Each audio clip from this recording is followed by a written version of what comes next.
Good morning, children. So, we are back to the poem Where the Mind is Without Fear. Here, in this part, we are going to discuss about the literary devices in this poem. Literary devices, are, the rhyme scheme, the rhyming pattern, then figures of speech that you find in this poem.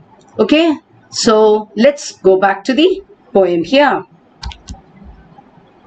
So this poem, Where the Mind is Without Fear, all of you know, is written by the poet Rabindranath Tagore. So let's go through the poem here to understand the rhyming scheme and the rhyming pattern. Where the mind is without fear and the head is held high, where knowledge is free, where the world has not been broken up into fragments by narrow domestic walls, where words come out from the depth of truth, where tireless striving stretches its arms towards perfection, where the clear stream of reason has not lost its way into a dreary desert sand of dead habit, where the mind is led forward by thee into ever-widening thought and action, into that heaven of freedom, my Father, let my country awake. So here, let us go into the literary devices that we see in this poem. Where the mind is without fear and the head is held high, okay, where knowledge is free.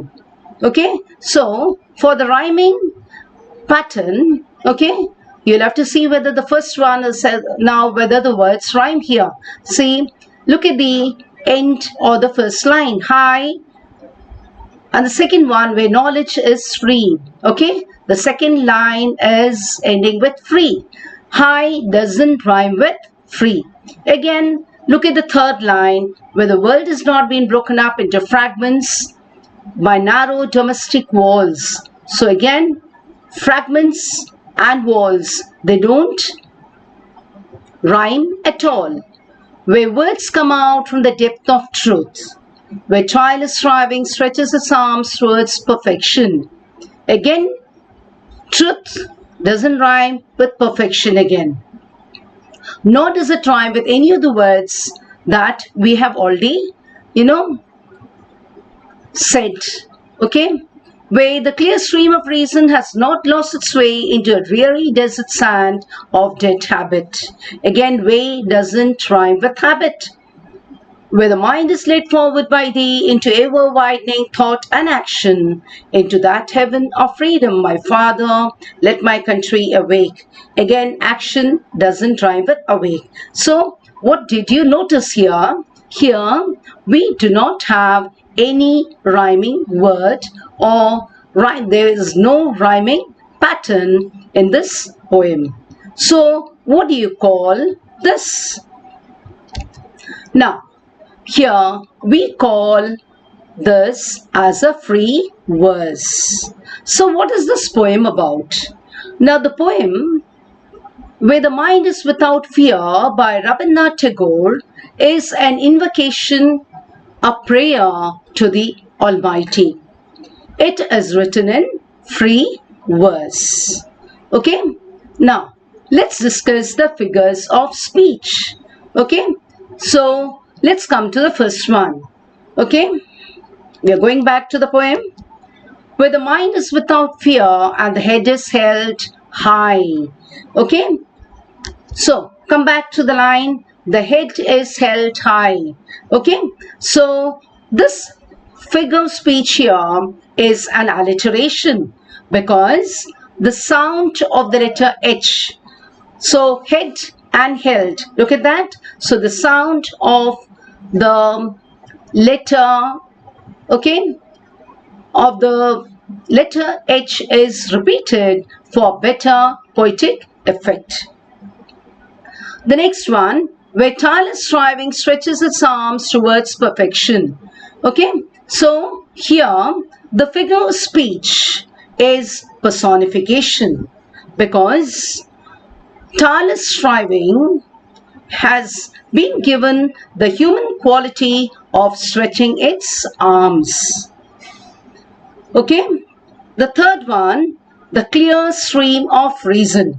Okay, clear stream of reason. Here the figure of speech is metaphor because reason is implicitly compared to clear stream.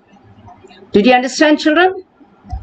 The next one, dreary desert sand of dead habit.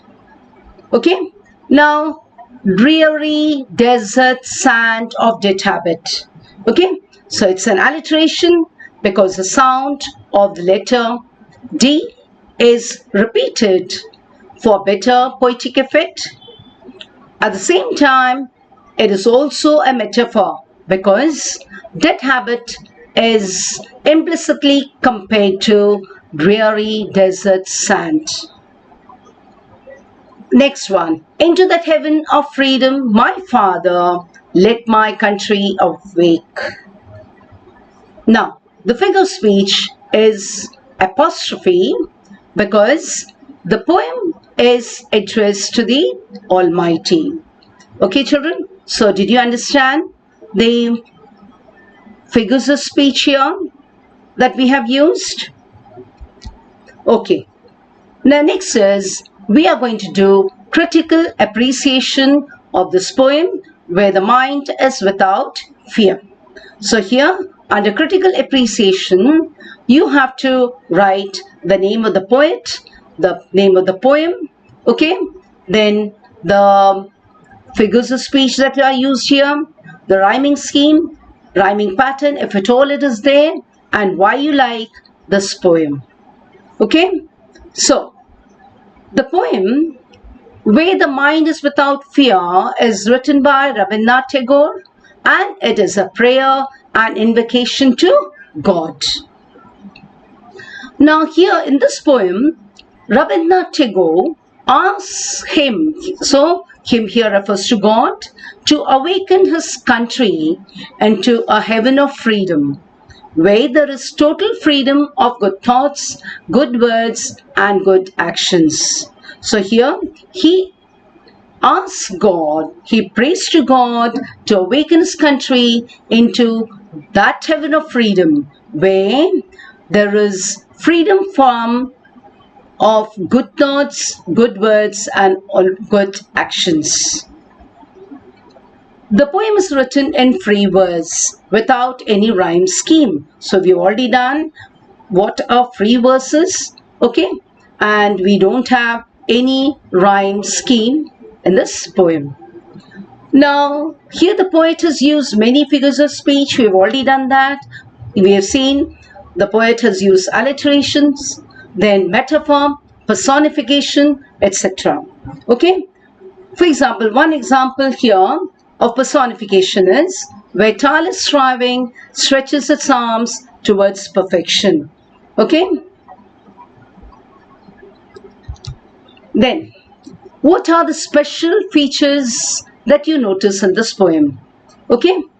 The special features of this poem is the strong emotion that it conveys and also the feelings that the poet has for the progress of his country. Now, next is the favorite line.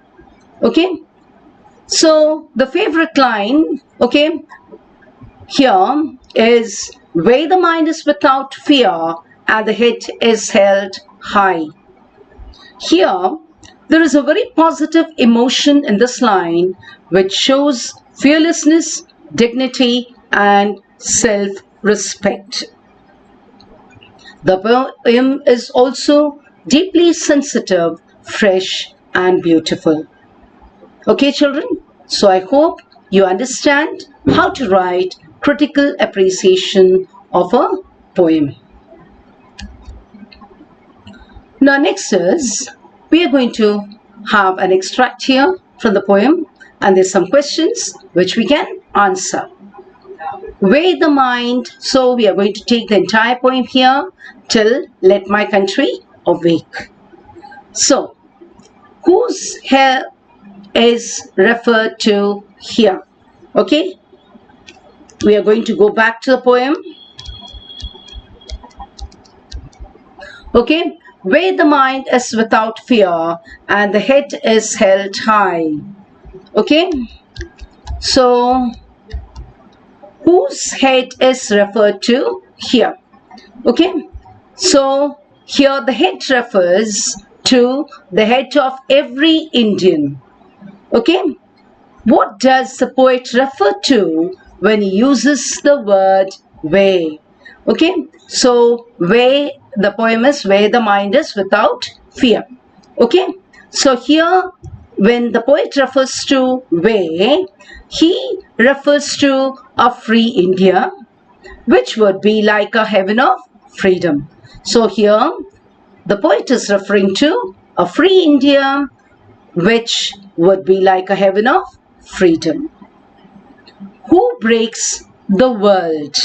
Okay, so we have already done this. Okay, children, I think you remember when we discussed about, all the differences and the divisions, caste, differences, etc., which break the people. Okay, caste, creed, color, sex, etc. So these are the very walls, narrow, the domestic walls, narrow domestic walls which break the people. So who breaks the world? Narrow domestic walls, like differences and divisions among the people, break the world. So what causes these breaks to occur? So here the poet is talking about the narrow-mindedness, the prejudices and hatred, ignorance which exists among the people, and these are the very barriers, okay, which separate the people. These are the things that break okay, the world. Okay, so what causes these breaks to occur? Ignorance, hatred, narrow-mindedness and prejudices causes these breaks to occur. So children, with this we finish with this lesson. Okay, in the next lesson we will revise what we have already done in this poem. Okay, till then, thank you.